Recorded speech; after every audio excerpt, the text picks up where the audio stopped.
Welcome to our Cultural Talk Story series. My name is Jose Barzola from the Montanari Institute for Peace at the University of Hawaii at Manoa. Today's event will focus on Yanaguana. We are Thus We Thrive with Alexander Barrera and Jesus Reyes Jr. Thank you for joining us today to sit down at our table to learn about indigenous nations near and far. And just our co-sponsors today are the Peace Corps. That is the Peace Corps. That is a service opportunity for motivated change makers to immerse themselves in the community abroad, working side by side with local leaders to tackle the most pressing challenges of our generation. The Montanari Institute has partnered with the Peace Corps since 2018 to bring the Peace Corps Prep program to the University of Hawaii at Manoa. It is a certificate program that combines the academic coursework, hands-on experience, intercultural skills, leadership development to enable you to be a strong applicant for the Peace Corps service area that fits your interests and skills, as well as enables you to potentially earn our Peace Study certificate that we have here. Today, our conversation speaks to the resilience of indigenous people and the growing influence of indigenous knowledge to the contemporary world, why expressing our existence and sharing thought-provoking ideas about life are imperative to our communities. I'm going to start today's event by introducing our special guests. Our moderator today is Alexander Barrera, who is indigenous Coahuiltec American and entrepreneur. He's currently the Peace Corps recruiter for Central California and Hawaii. Goko is the returned Peace Corps volunteer that served in the Dominican Republic, where he helped his community improve waste collection strategies. Also joining us today is Jesus Reyes Jr. He's a descendant of first people from the missions of San Antonio, Texas. He's an academia anthropologist with a focus on the cultural impact of social construct, particularly in starting from Tejano's perspective, from various topics of Native American perspectives through what is now Texas proper. Jesus has shared through presentations the language spoken within the walls of the missions, and as a citizen and member of the city of San Antonio, Bexar County, Texas, to include Tapilam Coahuiltec Nation. And to get us started, I'm going to turn it over to Goko. Thank you so much. Thank you so much, Jose. Hello, everybody. My name is Goko, and I'm here just to have a simple conversation about who we are, and how we thrive today, right? Not just essentially speaking on the sense of resilience, but on the sense of thriving. And I think that's another important conversation to have as indigenous people in the contemporary world. So as Jose mentioned, I currently work with the U.S. Peace Corps. I also served there in the Caribbean, which for me was a particular important place for me to serve, because I actually lived about 20 minutes away from where Christopher Columbus landed and initiated this entire influx of colonization, right? And I've also lived all across Central and South America, exploring places in Mexico, exploring places in Argentina, and so forth, and understanding how colonization had impacted those countries and cultures and people today, as well as the Dominican Republic. And those insights that I was able to learn and understand and become aware of allow me not only to reconstruct and improve and strengthen my own personal identity, but also it gave me the goal in life to be a multiplier for those people of indigenous descent who are reconnecting with their culture and trying to place a foothold in history, a story that is often, that we're often forgotten about. And of course, that is not any mistake, and that was on purpose, right? And so to this day, that's kind of what this conversation can be a part of, right? About that sort of idea. I also want to give the floor out to Jesus to introduce himself and to perhaps even bring us some insight about what he hopes to come from this conversation today. Hello, Jesus. You're on mute, by the way. It's a common classic Zoom. How's that? Yeah. Okay. Thank you for having me. As he said, my name is Jesus Reyes, and trained in anthropology and history, specifically for the local San Antonio area, which is Coahuiltecos or Coahuilenses, Coahuiltejano.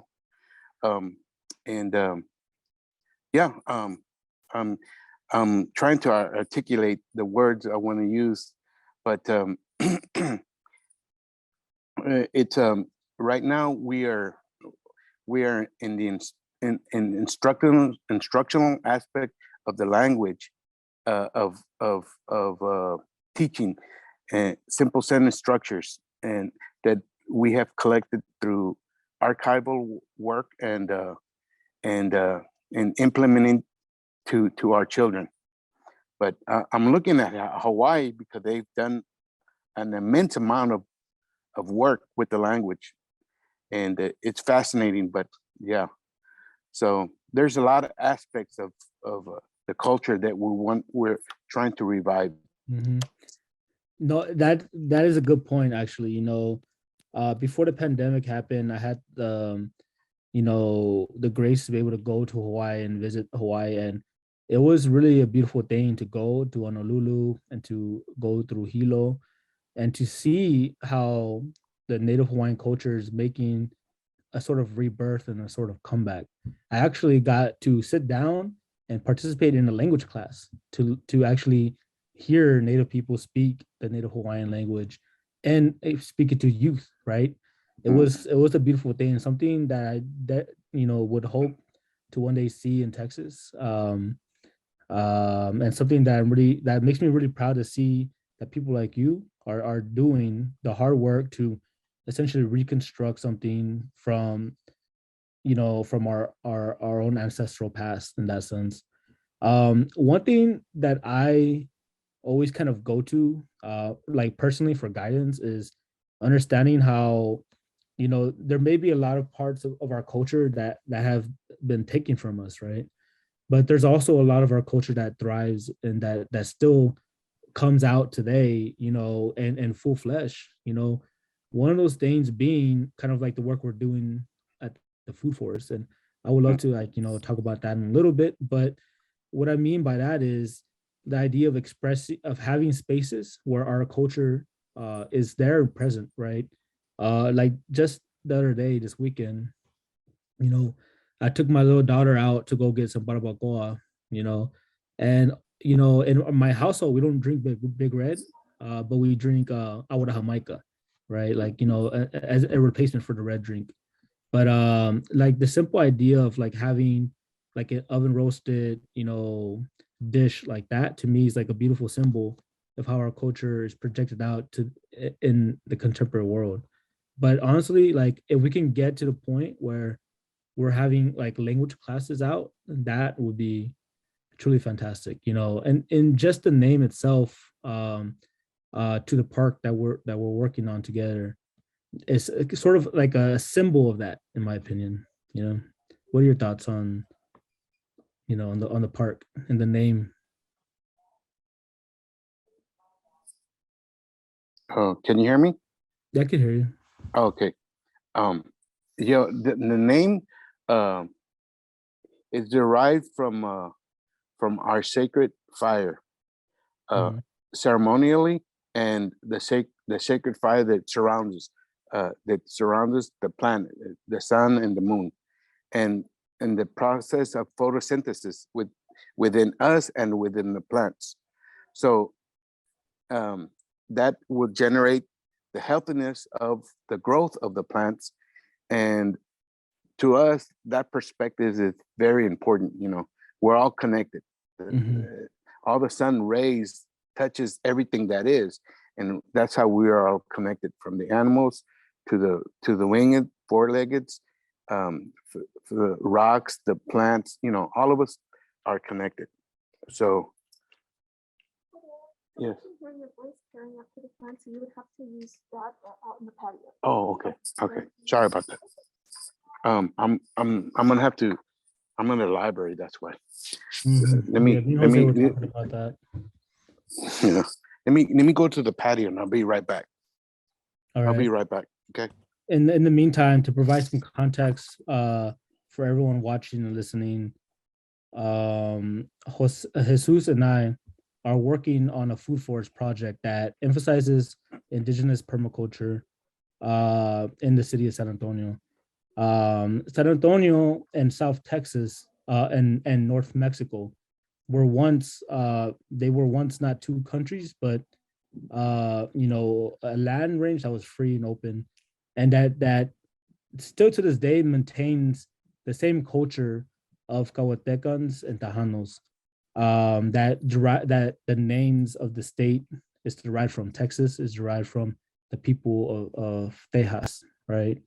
And much of Texas culture, especially in the south part of the state, is a huge derivative or a direct derivative of the native Tejano Coahuilteco culture, going from the main foods that are popular here, such as the barbecue and Tex-Mex food. And I can go on to what Tex-Mex means because there's two different versions of Tex-Mex. There's the international version, is heavily bastardized, and I'm sorry if that's not the word I should be using. And then there's the authentic Tex-Mex, which is much more home style cooking, and definitely holds a lot of flavors that are much more robust and complex than what you would find in your traditional international Tex-Mex cuisine. And one of those examples is something I addressed earlier, a staple of Tex-Mex culture called Barbacoa, which is in Texas traditionally made from a head of a cow that we slow roast in an earthen pit that's usually called bozo. But it is also referred to by other names by other indigenous people. A next example could be the Mayans, who use a pibil, which is the exact same concept. But when we talk about Tejano culture and its existence today, even though I would say a huge portion of the population still celebrates and practices the culture, most people, because of the educational system and because of colonialization, have forgotten the main roots of what makes us Tejano and what separates us from being simply a Mexican American or a Mexican or any other indigenous people or person who is a descent of an indigenous person. Because a lot of times people, they often mistakenly categorize a Tejano as a Mexican, which is not necessarily incorrect, but it's also very much inaccurate, right? Yes, there was a time where we were part of Mexico as a government and as a people, as a nation, but even the state of Mexico is only a few hundred years old, and our people were here before the state existed, right? Our people were here before the American state existed and all these things. And that's what we talk about when we say Tejano Coahuilteco culture. But to give it back to Jesus, and I just want to reiterate the question to you about pardon if I don't pronounce it entirely correctly, because I'm still kind of learning it and reconnecting with this part of my culture. But I believe the name is pronounced Tamoktalum. But please tell me about the inspiration for you and why the fire spirit to you is so important in a location that practices agriculture, right, or permaculture. And why do you think this is also important for the city for this to be here? Well, it's neat that I was asked to move outside because behind me is the rooftop of the mission San Jose. Mm-hmm. Just on the other side of that mission, about maybe half a mile, is the Tamoktalum Park, which is a food forest. And I'm sitting here with a lot of the tree canopy of the secondary tree canopy, such as pecans, oaks, and mountain laurel, all indigenous to Texas. And all of those, with the exception of mountain laurel, are edible, But this neighborhood goes back to pre-colonial periods. And right now, as it sits, I don't know this statistics, but I know that a lot of the families have been infected by the diabetes disease, and Mhm. so what wrong with me, and why I take this project so personally, because 6 years ago I myself had a stroke due to diabetes, and I was over close to 300 pounds, uh, and ever since Mhm. then I made a promise to my spirituality and to my being, to myself mainly, that I was going to beat this diabetes. And as an anthropologist, we studied, what Native Americans ate. In fact, uh, this corridor is in the middle of the south side of San Antonio, which has up to 6 missions that are still standing. One of them is behind me, which they call the mother of the missions, only because it was well funded by the government of Spain back at the time, and it was well funded, and it was preserved a lot better. But they're all in the same status now. They're all preserved really nice.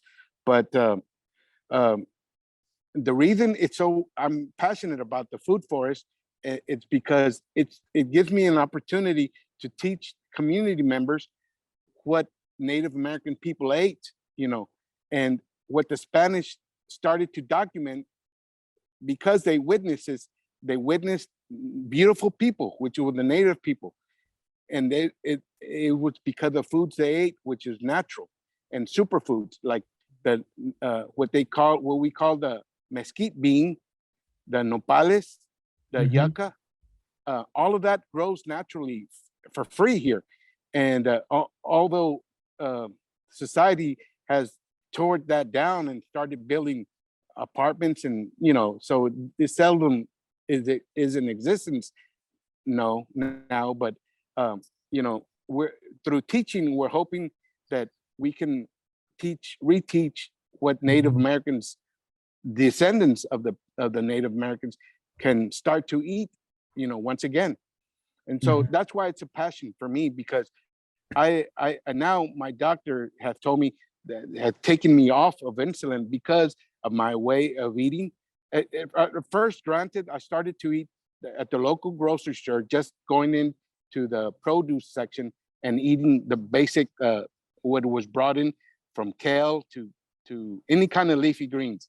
And now I switched up through the teachings of archaeology and anthropology, is the leafy greens that naturally grow, for free out here. So now, if we can learn how to teach, actually, how to harvest the indigenous food, and teach our people how to address diabetes in a healthier sense of consumption of food, without all the I guess what I call a man-made food, which is packaged items. One of the rules I live by is stay away from packaged items, because that's all man-made.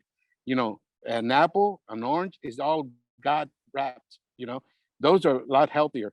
That's kind of my rule of thumb. So anything natural is God wrapped. Mhm. So it's become a passion because it's personal to me. And so I Mhm. want to share that with my community. An example, I just got a phone call from my cousin, and he's asking what he should do. What did I do? So I'm gonna start on him on a venture. Mhm. What as an anthropologist, teach him what we ate, naturally. Yeah. So that's those are my endeavors right now. Yeah. To me, I mean, I agree wholeheartedly with the concept of like understanding not only our history but also the diets that we consumed, and then applying that into our life today. Because Mhm. when I think about the Coahuiltecan people, they were also, from my understanding, a semi-nomadic people, so they moved a lot. Of course, we had settlements like in San Antonio. There's evidence that it's been settled for over 10,000 years, but the fact that you know there was so much movement going on between South Texas, East Texas, and southern northern Mexico, and a movement of the buffalo, movement of the deer, and so forth, and with the change of the seasons, it tells me that living a life that is sedentary is also not natural to who I am as a person. And so one thing I've been doing personally is trying to move more, like whether it's, I'm still working, but I'm trying to also make sure that I take in a few more steps each and every day, just to make sure that my body is being treated the way my ancestors treated it, right? Right now I'm also teaching free dance classes all along Confluence Park in the south side. So I'm also doing that on the weekends to just move my body. And hopefully I'll actually be teaching in Yanaguana. So that would be nice to be teaching in Yanaguana. But going actually, I'm going to divert the conversation back to the question I asked earlier to add it to Yanaguana, right? I remember when I was in college and they were rebuilding that park, the Hemisphere Park, and they were going to name it Yanaguana. For me, it was such a interesting moment because ever since it was built, I remembered I paid attention to how people reacted to the name. The sense of empowerment that a lot of locals got from it, seeing like, oh wow, like I didn't know this is what we used to call it, right? And then coming to the realization that our culture is not just the culture of poverty and the culture of all these, of all these things, but it's actually much more rich than that. And the fact that Yanaguana exists and the name is there to educate people, and the story, of the blue jaguar and the blue heron is there to educate people about, the story of our people, to me is a huge sense of empowerment. And that's the same way I kind of take Tamok Dalum is I see it as another place of empowerment for people to come to the land and not only see us develop this fruit forest in a way that is in line with like the ideas of indigenous permaculture, but also to see the name and see the deep spirituality and the deep identity that we take into nature. The fact that, this is the sacred fire, the spirit that guides all living beings, and that includes us as a living being. We're not any different than the deer that we would eat, or the buffalo that we would eat, or today the cow or the pig, right, that we would eat. To me, it's a symbol of that, right? A symbol of connecting the past with the present, and then bringing it back into the contemporary time in a way that can empower people to become healthier. And one thing I hope to do as an executive committee member there is to make sure that we have the space used in a way that will empower the indigenous people in the community. One thing I really want to do, and one way I plan on doing that, is by making sure we build up a pozo so that we can actually build and cook in a way that is traditional with the way our ancestors did. And also, one thing I really want to do is build natural ways to divide up the forest. The one way I proposed was creating like a fence barrier with the nopal, and also with the maguey, which was back in the day was used to wrap up the meats to make the barbacoa, right? And also that to make right there. Yeah, That there you right go. there. There's a maguey right there. Yeah. And so a lot of people, we've been disconnected from that because a lot of our culture was deemed illegal. The fact that the chili queens were deemed illegal because they were producing food on the streets, and then we banned street food in San Antonio. And then, they made barbacoa the way we used to make it in a pozo illegal, unless you're doing it in your own private home. So a lot of the molinos, they don't make it the traditional way no more. If you want to eat a real barbacoa, you have to go to a rancho, you have to go somewhere in the countryside where people have the pozos already built in, and I don't think it's a mistake that our culture was made illegal. I think it was on purpose, and that's a powerful thing to say, but it's also, we have to work to educate the public on this so that we can make those real changes. You know, that's where I'm going with that as far as the food forest and its empowerment to me. I agree, absolutely. Another example of that is the Northern Indian from the United States, the Lakota, but even down to Atascosa, Texas, which is south from here. The government, U.S. government, was killing off all the bison, buffalo, which was kind of the supermarket for the migrant Indians, you know, which we were a part of, the American Southwest, you know. And so all the buffaloes were purposely annihilated just so that it can affect the living lifestyles of the Indians of the Americas, you know. Mhm. So it's the same thing with the American buffalo, you know. You know, I was just on Facebook earlier and I saw this comment that was posted by the Texas Historical Commission about quote unquote Texas heroes, right? And I posted on there about how, you know, it's often people want to celebrate the Texas heroes, but they Mhm. never really want to talk about what they were fighting for, right? They don't want to talk about the fact that they were fighting for slavery. Yeah, They don't want to talk about the fact that when they were finally put in power, they used their power to essentially decimate our populations, the native Tejanos, right? yeah. And so I wrote that and they responded back. And I think it's important to have these dialogues, right? That's really the beauty about the internet, is that we can have these dialogues for the first time in history to educate and to provide that perspective to people. What I hope to do and where I'm going to go at with this conversation is, you know, right now the state of Texas is planning to redevelop the Alamo, right? And Yes. I want to get your take on their project and on how it is going to impact our people and our history. Well, we have a lot to say there because we have human remains buried there because Mhm. we were the first Catholics of San Antonio. You know, in fact, there's Spanish archives that document the first Catholic mass was to Native Americans. So Yeah, the missions were built by Native people to, yeah, colonize us, and that's why correct. we were the first Catholic. That's why we are built and buried under those missions. Yeah. And So we felt offended when they went to unbury the Mhm. the human remains from the missions because our we trusted in the Catholic Church to because we were Catholics, you know, we were buried as a Catholic Christian, Native American or first Tejanos, and they violated uh, by selling the human remains to university just so they can Mhm. study what they ate. All they had to do was ask, Mhm.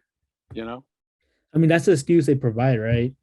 Correct. Yeah. But going into like the Catholic Church, what they did, and now the state of Texas, and like in my opinion, right, the state of Texas likes to glorify the battle between the American settlers that came and took over San Antonio and the Mexican locals, the native people, and the Mexican government that fought against the settlers. Of course, they don't talk it like that. They say that these are Mhm. Texas heroes, even though it's well documented that none of them were born in Texas, or none of them had like a cultural foothold in the state of Texas at the time. But tell me, what do you think? You know, this project is gonna like. How do you think it's gonna come into fruition regarding the story that is told about the Alamo and the story that is told about us? Well, we're hoping that they'll consider our perspectives, uh, because one of the things we brought up is that Stephen F. Austin, who was a citizen of Mexico, he sold his rights to become a citizen of Mexico just so that he can work his way in. You know, Mhm. they that culture of settlers at that time, they were most of them were slave owners. You know, so they had to figure out a way how to work into the system. Mhm. And so Stephen F. Austin was a citizen of Mexico. And so now you have a battle at the Alamo of Mexico against the Texians, and which didn't go well for the Texians until San Jacinto, of course, Mhm. So Yeah. yeah, I believe the battle Jose, still goes on. the battle still goes on for sure. Yeah. And definitely part of the work that I hope to do with you and with the city is to improve the quality of of of um of representation that our city presents out to the state of Texas and to the greater world of its own culture, its own people, right? Which I believe has been overshadowed for far too long, and ignored for far too long. Yes. I believe Jose wants to open up questions for the audience. So Okay. I welcome anyone who has anything to share. If you heard anything that we're speaking on and you just have any questions, please feel comfortable and feel welcome to join us and to present out a question, because it can potentially lead to some great and insightful discussion for Jose and for myself and for everybody.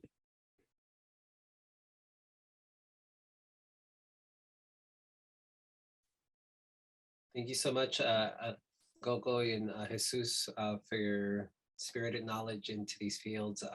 I've actually made it just for the audience out there. You're unmuted, or you're able to unmute yourself too if you just want to speak as opposed to write something into the chat. I personally just have a question. I mean, what for like many others of us out there who have indigenuity in our bloods, Mhm. what sparked it for you? What was that thing? How long have you been on this path to like further your knowledge of the indigenous nations that you're connected to? What words of guidance do you have for us? You want to take that up, Jesus? Can you hear me? Yes. Okay. Oh my God. As a child, I always knew that I was connected to the land. And in fact, in the neighborhood, they knew me as the Indian boy because I always wanted to play the role of the Native American. But yeah, it's innate. It's something you feel inside, you know. Um, Mhm. I remember playing with a lot of cowboys, young children. They were all into the David Crockett scenery, which is a character from the Alamo, Battle of the Alamo, and they glorified those battles in a whitewash kind of sense, and Mhm. it was against the Mexican culture. What Mexican to me is Native American here in San Mhm. Antonio. The first cowboys were the Indians. Because the mission there is the is the hub of what is rancheria, cattle raising, goats, because that was the culture of the Spanish that brought here. But the Native Americans made it better by adding this plant as a rope, which is with the which Mhm. Goko was talking about. All these plants we're connected to some way somehow, and it was also the rope, the lasso that the cowboys used. So and Mhm. oh, I can go on and on with the trees here.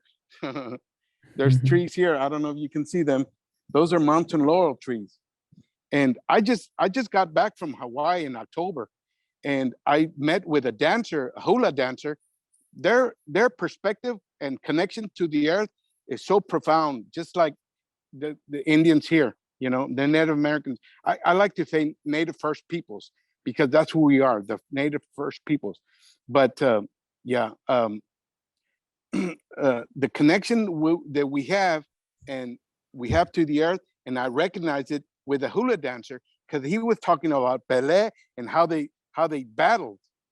The dances he interpreted for me, the hula dancer, and they get it through dreams and through the dances, and that's pretty much what we do with that mountain laurel. That mountain laurel tree produces what they call frijolillos.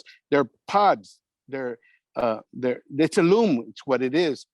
Loom tree. It produces legume. There you go. I'm sorry, but those seeds, it's hallucinogen. It's just like our sacred peyote, but we don't use that no more. We use the peyote still, but those trees still produce that, and we use it as our decoration, our jewelry, and that's also what we're growing at the food forest, because I want our children in the future to go harvest their jewelry making, and that culture. Dreams is very part of every native culture throughout global, so that's when I made the connection with the hula dancer in Hawaii, and I'm also extending my research to the Caribbeans, and they have foods that are similar to how we eat here, So there's a connection. We're all related to our relations, I like to say. So yes, it's innate. It's innate since childhood for me. I just want to share a few photos real Thank quick. you. There was a question regarding street food in San Antonio, and indigenous culture being represented today. These are some historical photos that I just quickly Googled about what we used to call the chili queens. But this was the initial way that people ate food in San Antonio, which is also very common all over Mexico, right? If you ever go to any like indigenous community, the foods that we serve here may be different. They're unique to our own people and customs, but there's a similarity you see with other indigenous foods. So right here you see two women here producing tortillas, which is a type of flatbread. Obviously, people know what a tortilla is, right? But what people don't recognize is that the tortilla was a main staple food representative of indigenous people. All tortillas around the world are a direct contribution to those cultures. And so when you go to a place like Chipotle, when you go get your Taco Bell, all these things, you're actually celebrating, whether you know it or not, indigenous culture. So here's just a quick example of some of the foods, some photos of the what we would call the street vendors or chili queens.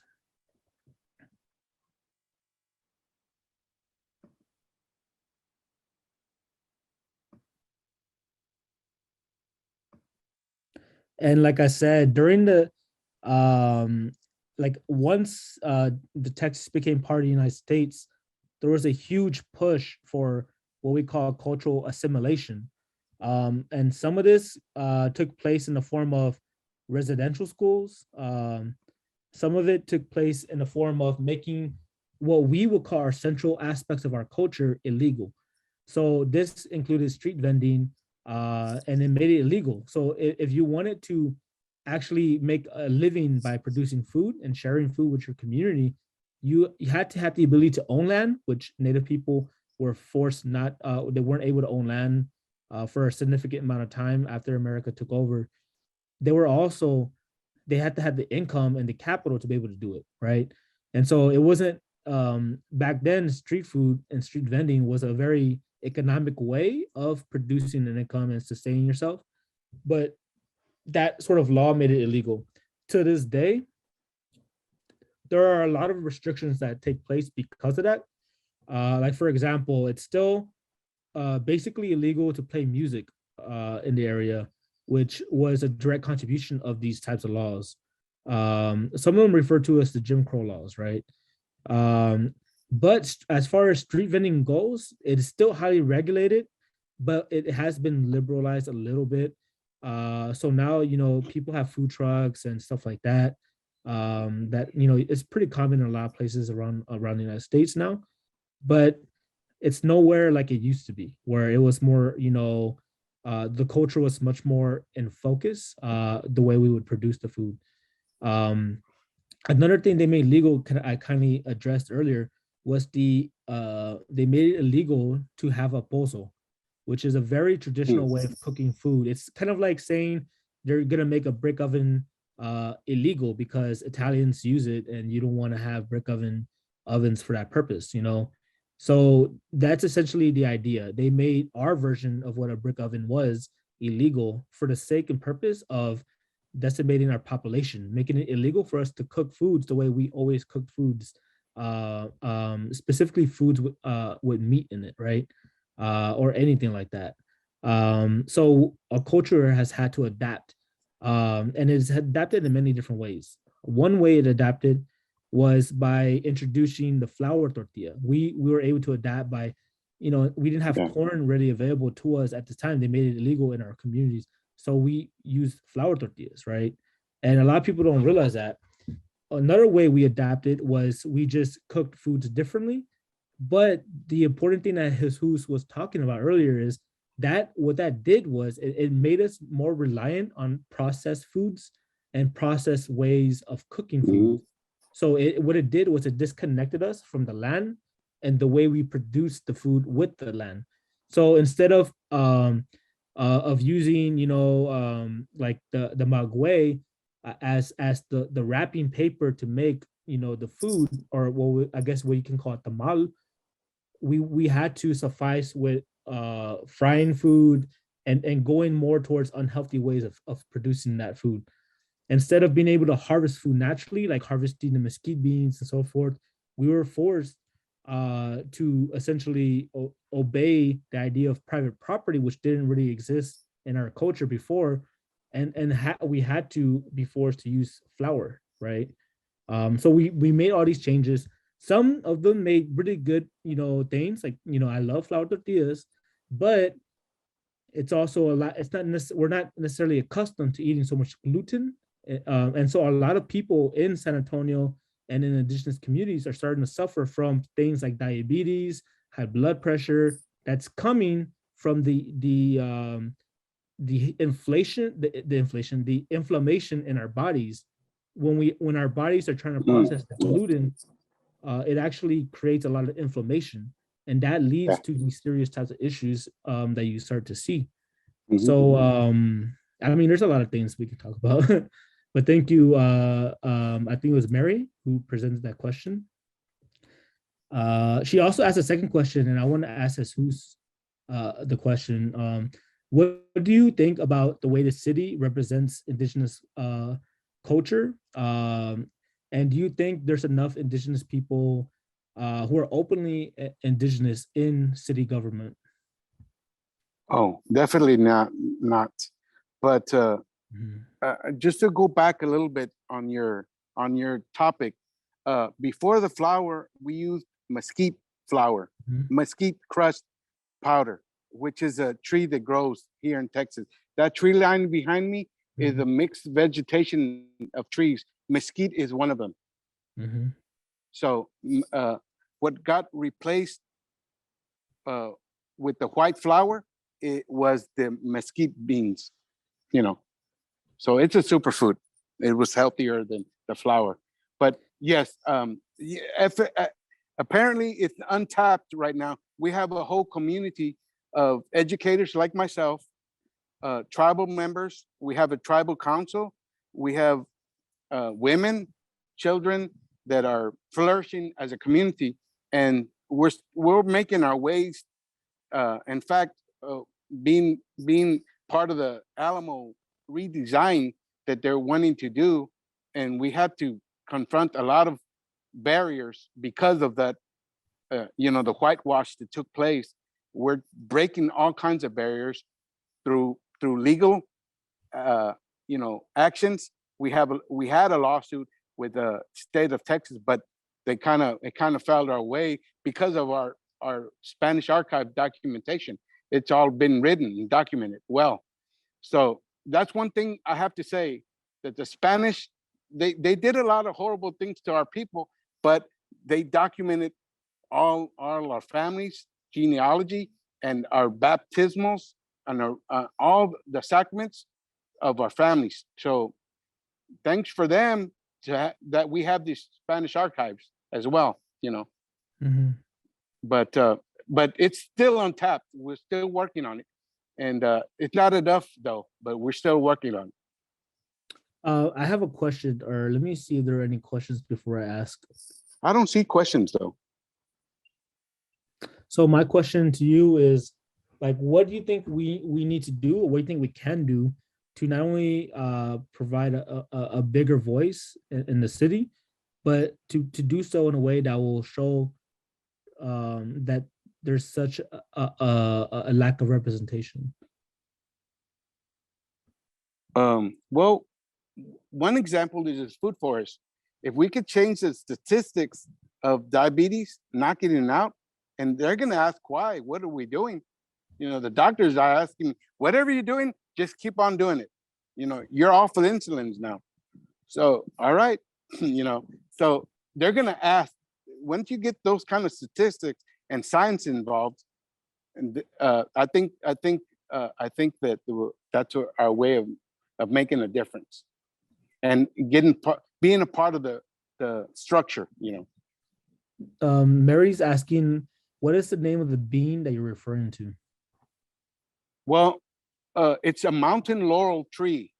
There's a scientific name, taxonomy, but our culture, we call it a samin. That's our language. And the Spaniards call it frijolillos. It's a mountain laurel tree though. I think she's referring to the mesquite bean that you were talking Oh, about. the mesquite, yeah. The mesquite bean is a legume. We use it for a lot of our fires, for cooking mainly. I'm gonna Yeah, share my I'm gonna share my screen to show you. This is what it looks like.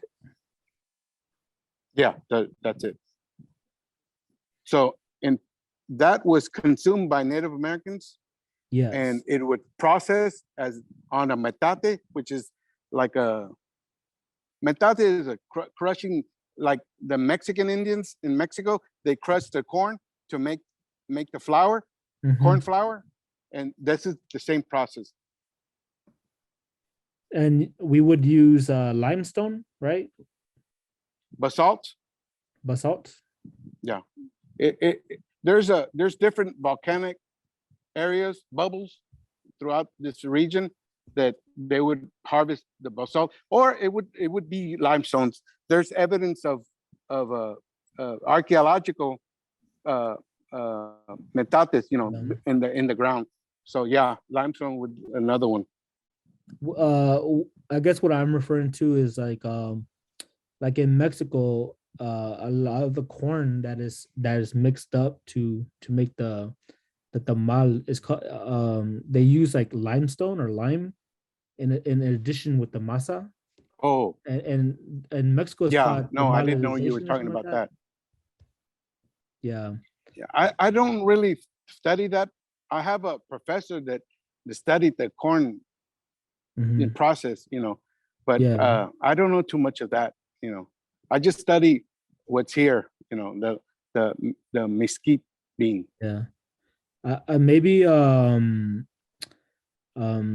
know there's that chef that really goes into Texas cuisine. Oh, I forgot his name. It's escaping me today. I think it's like I think it's Aaron or Aaron.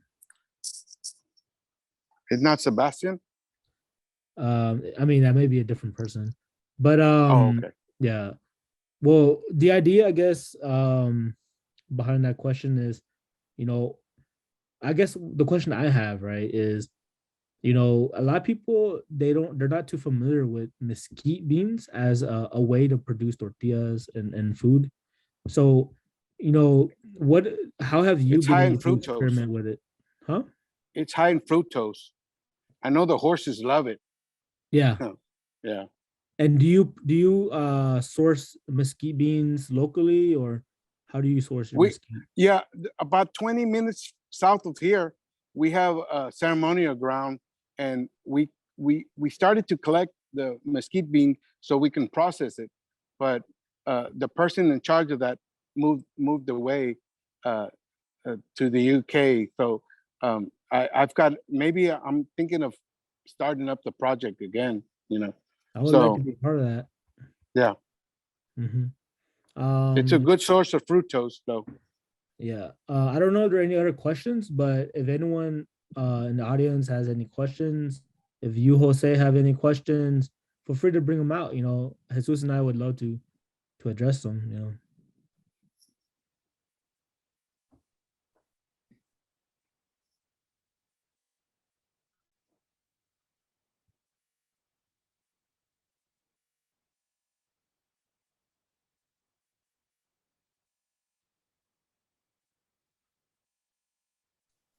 Believe that may be all the questions we have from our audience. I mean, how can we assist from afar, to uplift voices?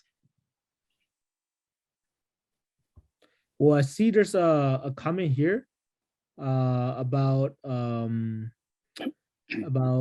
being invited to some sort of collaboration event with UC California or University of California, Merced.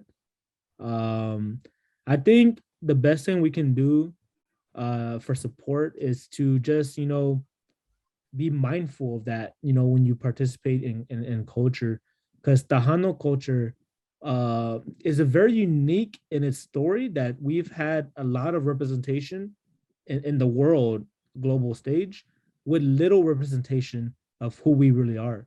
A lot of people know, like Selena, for example, or Selena, the Tejana music star, right? She's probably one of the most famous musicians of the last century, and she was a Native American. She was Tejana, you know. But people don't know that. People don't, when they see her, they don't see a Native person, or they don't think about it, right? When you eat a flour tortilla, that's a direct contribution of Texas, of Tejano culture, right? So whenever you go get a burrito, all these things, it didn't come from any other place other than Texas. That's where it originated from the mesquite bean to the corn to the flour, right? And those are things that that when you are with your family, when you're with friends and stuff, just use it as, it can be something as simple as that sort of trivia pop quiz sort of answer you can give to people, right? Or it could be something more symbolic and more meaningful by sharing artists, sharing people like Jesus, who are doing really valuable work, sharing their work and giving it to people so that they can become more aware of not only who we are, but of how the lack of representation leads to the degradation of our culture and of the people, right? I think that's what we can do, because it's such a weird thing to live as a Tejano and to have so much representation and so little representation at the exact same time. It's such a weird existence to have. And so I think what we're starting to see today is exactly that. Little by little, trinket by trinket, drop by drop, we're starting to see more people in our communities becoming awake and aware of our true identity and the deep, rich culture that we have. That's not just 3 centuries long, but thousands of years long. And I think that's a beautiful thing. That topic that you just brought up about Selena, Mhm. it's a perfect example. She's very visible, very well known, and that's the effort we want to make, is make the invisible visible. Couldn't have said it better myself right there.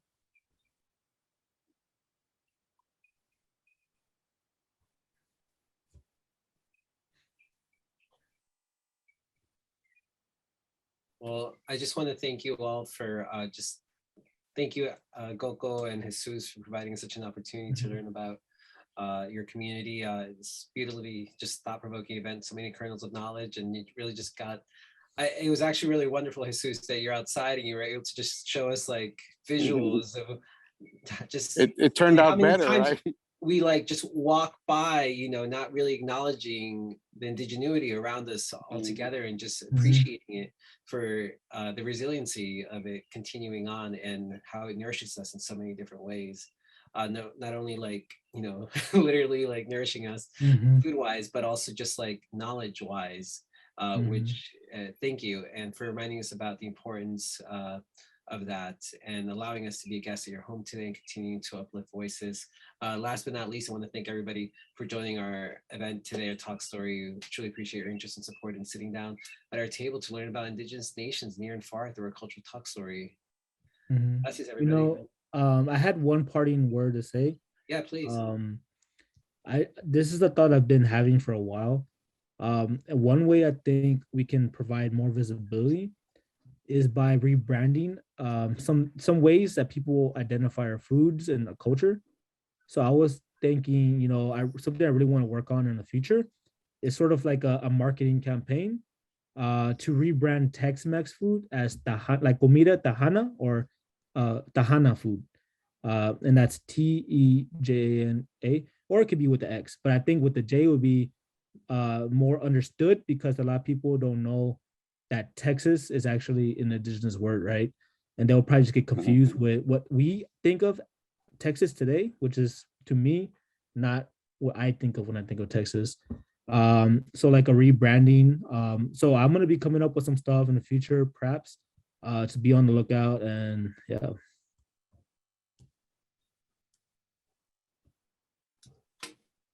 Thank you so much Mhm. for that. All right. I think, yeah, Have I a good mean, it's day. all about how we frame it, and it's important that we try to get back to the origins, especially so much is lost in language as time goes on.